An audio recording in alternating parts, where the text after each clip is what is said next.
Hello and welcome to the Comic Cave. I'm Ramsey, aka Captain Away, and today I'm looking at the 1992 to 1993 series X-Cutioner Song. Okay, maybe it's supposed to be pronounced X-Cutioner Song, but that's not how they spelled it. And if they're gonna keep sticking with this X-word theme that they're doing for the titles of their events, then I'm gonna say it how they spell it, and they spelled it X-Cutioner, so X-Cutioner is what they're getting. Anyway, after the success of Mutant Massacre, where the merciless marauders murdered many Morlocks, Marvel mandated more X-Men crossovers. And so we would get them, coming almost yearly after that, with the next one being Fall of the Mutants, then Inferno, Extinction Agenda, the Muir Island Saga, and then finally this one. I've now covered the first 4 of those, so you can go watch those videos if you want to get all caught up, but I'll try to do a quick-ish recap of some important events. Mainly, you had the original team of X-Men, Cyclops, Jean Grey, Iceman, Beast, and Angel, who had all eventually left the X-Men before forming into X-Factor and going off on their own. And then, during the Muir Island saga, they reformed with the main X-Men. The X-Men then split into 2 teams. The Gold Team, led by Storm, featured Colossus, Iceman, Archangel, and Jean Grey. And right before this event, Bishop would join and Forge would leave. And the Blue Team, led by Cyclops, and featuring Gambit, Rogue, Psylocke, Beast, and Wolverine. And Jubilee, essentially, since wherever Wolverine went, so did Jubilee. Also, let's not kid ourselves, Wolverine was on every team, because Marvel wanted to capitalize on that popularity. The New Mutants, which had been the teenage class of mutants at the school since their formation, had split off following the destruction of the mansion during the Inferno event. They would eventually be taken under the wing of the mysterious Cable, who would sort of become their new teacher, and from there, they would form into X-Force. Right before the start of this event, Cable would head off on his own, leaving the team to be Cannonball, Feral, Shatterstar, Warpath, Siren, Sunspot, Richter, and Boom Boom. Though she was going by the name Boomer at this point. Hilarious that they thought that would be a more updated name for her to use. Lastly, there's Freedom Force, the government-sanctioned mutant hunters that had been led by one-time X-Men villain Mystique. Like with all the other teams, that came to an end during the Muir Island saga. But they would quickly be replaced by a different government-sanctioned mutant hunting team, this time going by the name X-Factor, and consisting of Havoc, Polaris, Wolfsbane, Quicksilver, Strong Guy, and one of my longtime personal favorites, Multiple Man. The other major event that affected these books were that all the creative teams that had been building up these stories were now gone.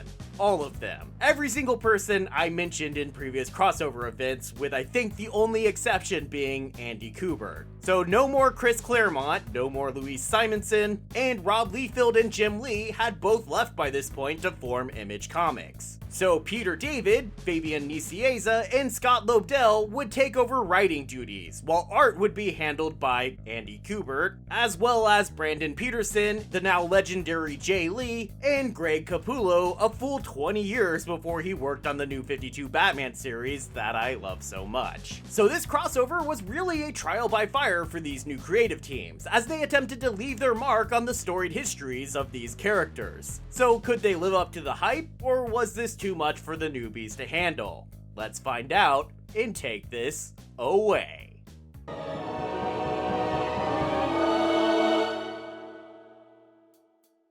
The comic opens on a free concert in the park, put on by the one and only Lila Cheney. If you only know X-Men from my videos, you might not remember Lila, but she's been in just about every one of these major crossovers so far, just very much under the radar and off to the side. She's a mutant as well, with teleportation powers, and she's also a famous rock star, though her adoring public is unaware of her mutant status. But despite that, she still publicly advocates for equality for mutants. So she stops the concert she's putting on to bring on a special guest, Professor Xavier, in order for him to talk about mutants, racism, and politics. Man, interrupting The Rock for a boring political lecture? What is this, a propaganda show? Yeah, there's a joke for literally no one. What am I even doing here? The prof doesn't get to talk long though, because he's shot in the middle of his speech. And you know this is America because no one's even that freaked out about a shooting at a concert. What's more, the shooter turns out to be none other than Cable. That's right, the former leader of the New Mutants and X-Force reveals himself to be the assassin here, and then he teleports out of there with his body slide teleport effect that he does, as a few of the X-Men that had attended the concert attempt to attack him. Charles is rushed to the hospital, but the doctors aren't able to do much for him because this was no normal bullet. It was a techno-organic organism, and it starts growing inside of the professor. The X-Men take Chuck back to the mansion, where Beast and Moira McTaggart can start working with their extra brilliant brains and access to advanced alien technology to try and find a cure for the professor's condition. But they have no actual luck with that. X-Force, who are unsure about what's going on with Cable, feel they owe it to him to try and find him first. So they sneak into the attack site at night, looking for some kind of track to follow, but instead they just end up running into X-Factor. Or really just Strong Guy and Wolfsbane, who are told to lie low, but Rain Sinclair had once been the teammate of several of these guys when they were all New Mutants, and she's too excited to see them again to stay hidden. Especially excited to see Richter, apparently, giving him a bite as the two former lovers kiss. Oh, Rain. I got some bad news for you, girl. X-Factor, knowing that X-Force has history with Cable, even though they don't know the full details, believe that the kids can lead them to Cable and so attempt to take them into custody. X-Force, of course, resists, but it quickly becomes apparent that they can't hold their own against the older, more experienced, and more powerful team, and end up just attempting to run away. Havoc, who is going to be extra in love with screaming the one Shakespeare quote he knows, damages X-Force's getaway ship, making it easier for them to track. At this point, the blue team, minus their dear leader Cyclops for reasons I'll get into in a second, also shows up to join them in the hunt. X-Force crashes in West Texas, which apparently looks a lot more jungly and swampy than I remember West Texas looking. They attempt to lay a trap for their pursuers, but even getting the drop on the other X teams, X-Force is once again quickly outgunned and outclassed.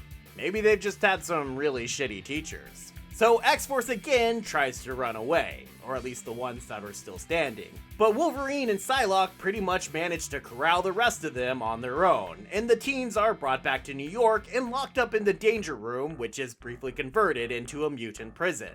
The X-Men's Gold Team, meanwhile, minus Jean, is out looking for Apocalypse. And that's when I need to explain why Cyclops and Jean are missing. Because at the beginning of the story, while Cyc and Jean were at good old Harry's hideaway, they were suddenly attacked by their old pal Caliban. Timeline-wise, the last we saw of Caliban on this channel was in Fall of the Mutants. He had been with the original X-Factor when they were captured by Apocalypse. And when Angel had quit his job as Apocalypse's Horseman of Death, Apocalypse had taken Caliban under his wing instead, and eventually converted the former Morlock to be his replacement Death. Death 2, Electric Boogaloo, if you will. Apocalypse's Horsemen of Famine and War also showed up to keep Colossus and Iceman busy outside of the hideaway, while Caliban overpowered and kidnapped Jean and Scott inside. And then all together, they brought the Lovebirds to their lord and master. Only they weren't actually working for Apocalypse like they thought. Instead, it was Mr. Sinister in disguise. And even he wasn't really the end game here, just another piece in the puzzle, because he delivers Scott and Jean to the Mutant Liberation Front in exchange for a mysterious canister. That little canister is about to be one of the most important things to ever hit the X-Men universe, but we'll save that surprise for the end just like they do. I don't think I've ever mentioned the Mutant Liberation Front, or MLF, on this channel before, and that's for good reason. It's because I've never really covered a Stryfe story before, but here we are now. Stryfe is the main villain for Cable and has been a recurring villain for the New Mutants, continuing to be so as they've switched over to being X-Force. The MLF are his ground troops essentially, and they've even managed to convert old New Mutants members, Rusty and Skids, to their team. Okay, no, I'm definitely leaning now towards Skids and Rusty sounding like a country western duo. Look forward to their next big hit about that time they crashed their ship in West Texas, y'all. Anyway, where was I?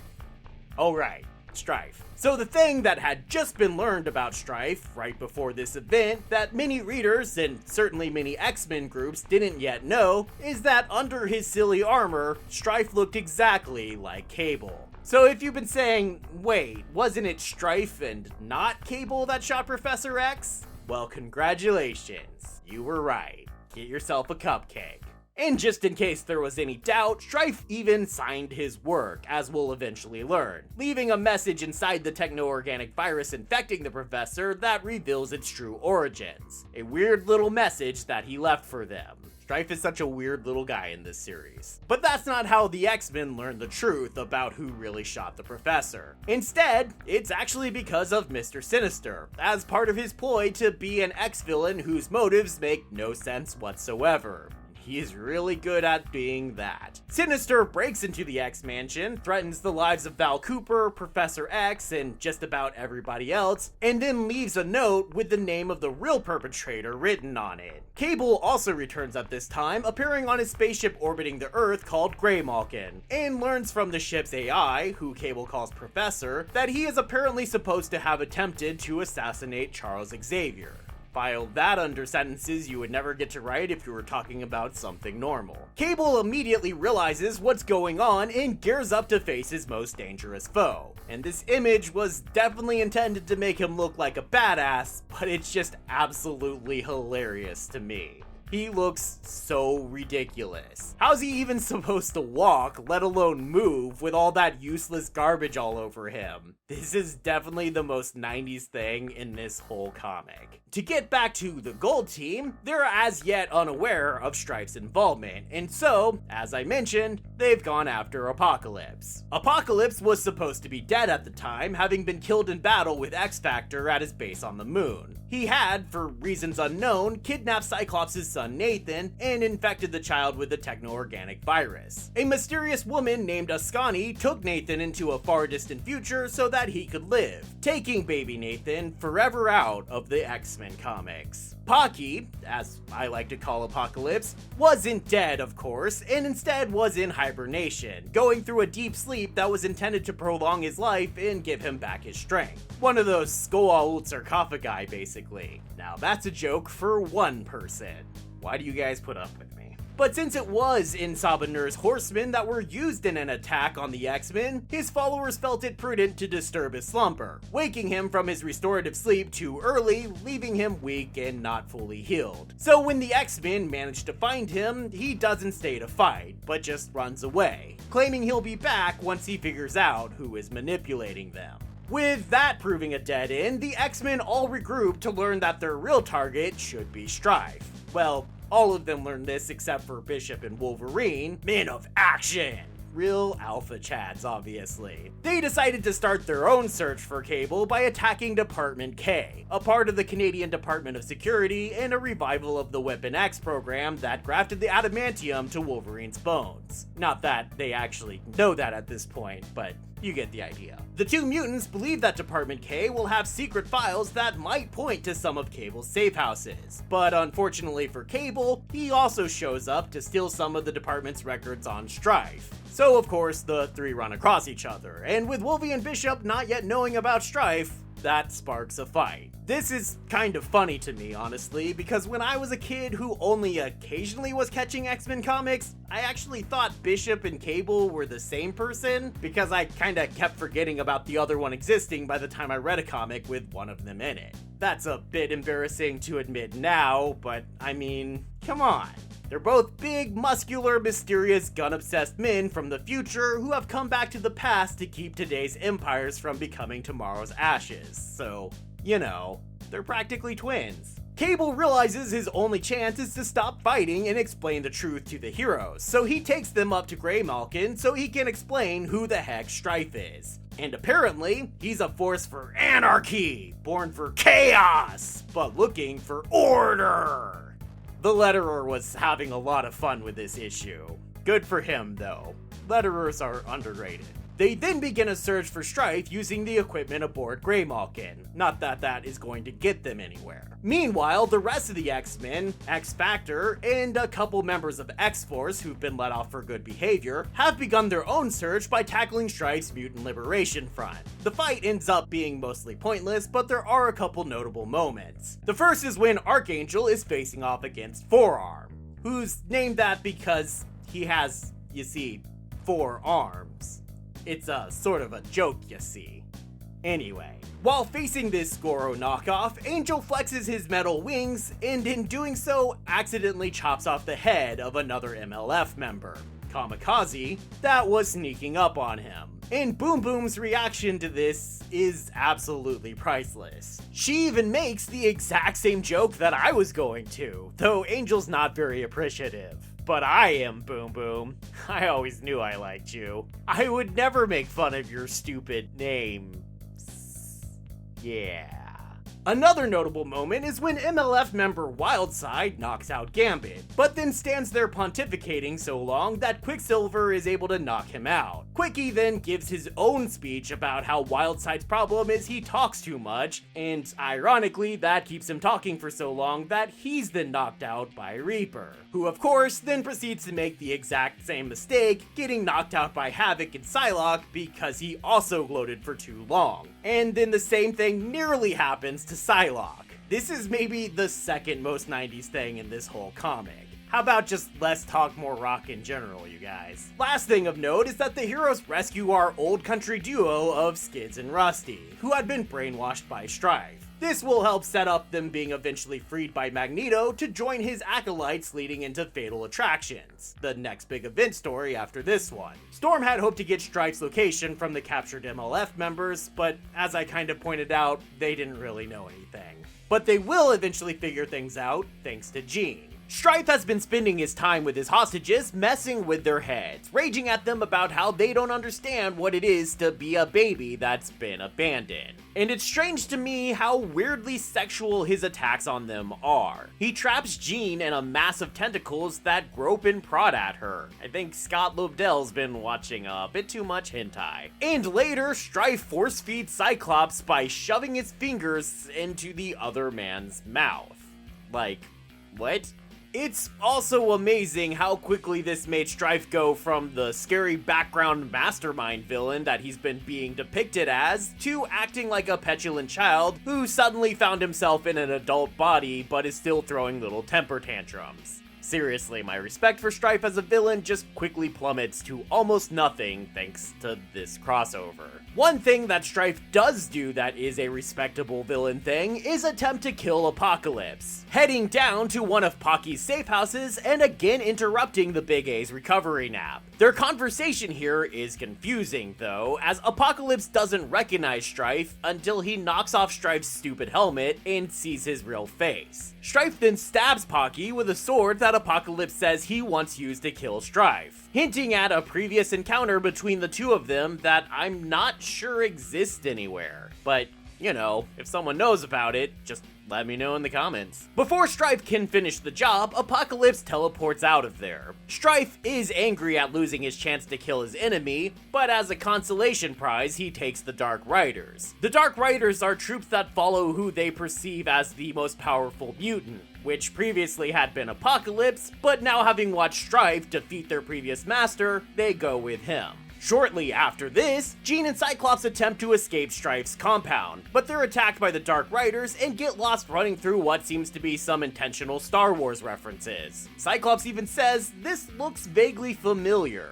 Yeah, it's almost like I've seen it in a movie somewhere. Stryfe continues his head games here, presenting Scott and Jean with a baby that he claims is tied into the life support system for the base. The idea is the pair can kill the baby, and doing so would kill Stryfe and the Dark Riders, ending the threat they pose to the world right then and there. Stryfe believes they'll do it too, because he's convinced that they have no qualms about abandoning babies to their deaths. What isn't being said here, and what isn't actually ever said directly in this story, but is being heavily implied, so I'll go ahead and spoil it, is that Stryfe believes that he is Nathan Summers, the son of Scott and Madeline Pryor. Maddie is supposed to be dead at this point, like we saw in Inferno, so her original DNA source of Jean is serving as mother by proxy for this story. Not knowing the full story of why he was sent into the future, Stryfe believes Scott and Jean willfully abandoned Stryfe to a future where he was raised by Apocalypse, with raised being a pretty generous term here, as Apocalypse really just wanted Stryfe only as an empty vessel that he could transfer his consciousness into when Apocalypse's original body gave out. Stryfe also believes that Cable is a clone, or otherwise some kind of copy. It'll turn out to be the other way around, with Cable being Cyclops' his actual son, and Stryfe being the cheap knockoff. But again, we learn absolutely none of this in this story. It's just a lot of vague hints that something like this might maybe be the case somehow, possibly maybe. So Scott and Jean, being the heroes that they are, attempt to sacrifice themselves rather than kill the baby, performing more Star Wars references as they jump down a bottomless shaft. Scott blows a hole in the wall of the base so they can escape to the outside, only they're surprised to discover that outside is space. They're on the moon! It turns out the base they've been trapped in this whole time is the same base where X-Factor last faced off against Apocalypse, which is the real reason Scott was saying things looked vaguely familiar. But I'm pretty sure the Star Wars references were still intentional. I'm not taking that back. In a brief moment of freedom, Jean sends a telepathic thought to Wolverine to alert him of their location, and he quickly tells the X-Men. And I have to point out that the issue where we learn this is titled, "One of These Days, Pow Zoom." As in, you know, more or less the quote from the Honeymooners that was a joke about domestic violence.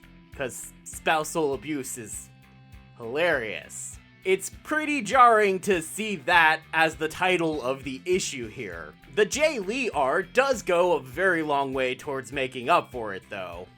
I mean, seriously. Holy crap. That's stylish AF. Apocalypse surprises everyone by showing up to the X-Mansion, offering to cure Professor X of the techno-organic virus, which he absolutely does, by actually first making the infection drastically worse, to the point that the virus is no longer able to feed on the Professor and leaves his body, as a little scorpion thing that Apocalypse then steps on. Honestly, not what I was expecting, but okay. Everyone, not including Xavier, but yes including Apocalypse, then heads up to the moon base to confront Stryfe. There we get a big confrontation featuring lots of fighting, shooting guns, sound effects, and more fun with lettering. The big confrontations come down to Apocalypse facing off with, and at least supposedly killing, his own Dark Riders for their betrayal, and Cable finally facing off against Stryfe. Stryfe, realizing the attack was coming, had taken Jean and Scott to some kind of time portal device that he had built, and encases that whole thing in a force field that only allows people in the Summers bloodline to pass through it. So Cable is able to get through and has his big battle with Stryfe, where Stryfe heavily alludes to the family connections that I explained earlier. What Stryfe didn't count on is that Havoc is also in the Summers bloodline, being Scott's brother and all, and so Havoc gets in a surprise attack. He then joins a now freed Cyclops and Jean who want Stryfe to bring their battle to an end, but Stryfe can't accept this. Instead, he goes into a rage and tears down his own tower, and Cable sets a self-destruct for what remains. Cable then gives Cyclops some kind of controller that's purpose is actually unknown, but Cable tells Cyclops to use it while he keeps Stryfe busy. Cyclops is hesitant to use this controller, believing it will kill both Cable and Stryfe, and he doesn't want to abandon his son, either of them, once again. Eventually, he does press the button, the portal structure is completely destroyed, and Cable and Stryfe vanish with it, while Jean keeps herself, Cyclops, and Havoc safe in a telekinetic bubble. Inside the base, the fighting has come to an end, and Angel takes a moment to mock a dying Apocalypse as he refuses to give the villainous mutant the warrior's death that he wants, and instead just leaves him to die in his own sick. The crossover ends by checking back in with Sinister, and that canister I said would be so important. One of Sinister's men opens the canister only to find it empty, but almost immediately he begins to cough. Because what we don't learn in this story, because they just can't tell us anything directly in this story, but we will learn soon enough, is that the canister wasn't empty. It contained a virus. a virus that will come to be called the Legacy virus because it was Stryfe's legacy. Fitting because some of Stryfe's last words were another Shakespeare reference as he cried for a pox on all of humankind. And I guess he meant it. There is one last issue after the event ends that's only technically part of the event. It's just kind of a wind down issue to help us relax after the big explosive event we just went through. The whole issue takes place over the course of a single night and starts with Archangel and Beast heading to Harry's hideaway in order to repair it from the damage caused by Caliban at the beginning of the story. We also see Rogue and Gambit, who had done a lot of flirting with each other over the past year or so before this, and Rogue expresses her grief over not being able to have a normal relationship. She tries to push Gambit away, but he doesn't go for it. And this will more or less be the actual start of a long relationship between them. Lastly, it sees Professor X walking again as a sort of weird but temporary side effect of the techno-organic virus. And as part of his taking the time to enjoy experience walking again, Jubilee convinces the professor to go rollerblading with her. Quite honestly, it's probably actually my favorite issue of the whole event, for its willingness to take the time to add a personal touch for all these characters. But even more than that, this was actually one of the first X-Men comics I ever owned. It came in a pack that included other X-Men, Spider-Man, and Spider-Man 2099 comics that my mother gave me when I was a kid, along with a special comic book storage box so I could start my own comic book collection. I must have read every single one of those issues in that pack at least a dozen times, and definitely I owe that one gift for being a lifelong comic book fan. So you can all thank this issue, and my mom, for us being here today. Love you, Mom. Let's get to the breakdown.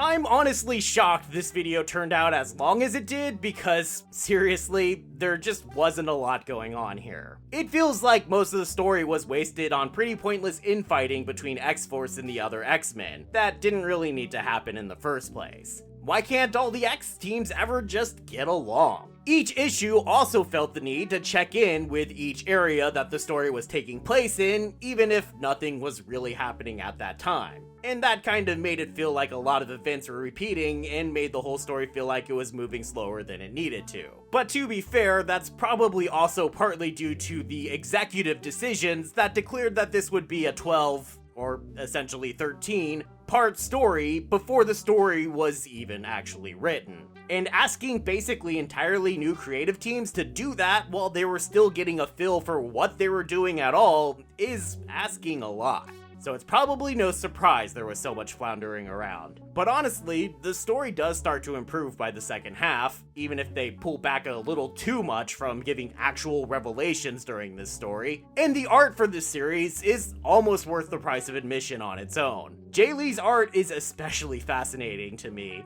though not necessarily the best. So I'm giving this series a recommendation level of medium. Honestly, the overall impact of this crossover is pretty low, and while it's not my least favorite X-Men event, it doesn't stand out much compared to the other ones I've covered. The collected edition gets 1.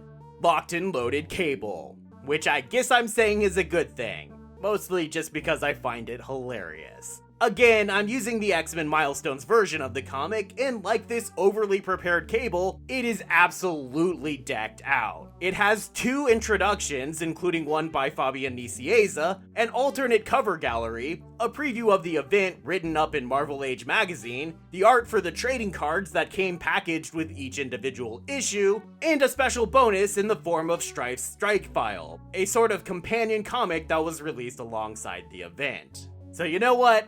Well done. Take a victory lap. Thanks everybody for watching and for putting up with my weird and random references that I'm sure nobody gets. They're probably so obscure that no one's even really aware that I'm making references in the first place. But I guess that's okay. Anyway, I'm excited about how excited you guys are about X-Men. It's so cool to see so many people come and watch the X-Men videos, more than like anything else I've done before. So hopefully there will be at least one more X-Men video this month, and maybe I'll keep doing other X-Men things throughout the year if you guys throw out some ideas for me. So if you're excited about that, or interested in what else there is to come, then be sure to like and subscribe and comment and all those YouTube things so you can be sure to be here next time, and I hope to see you then. right here in the Comic Cave.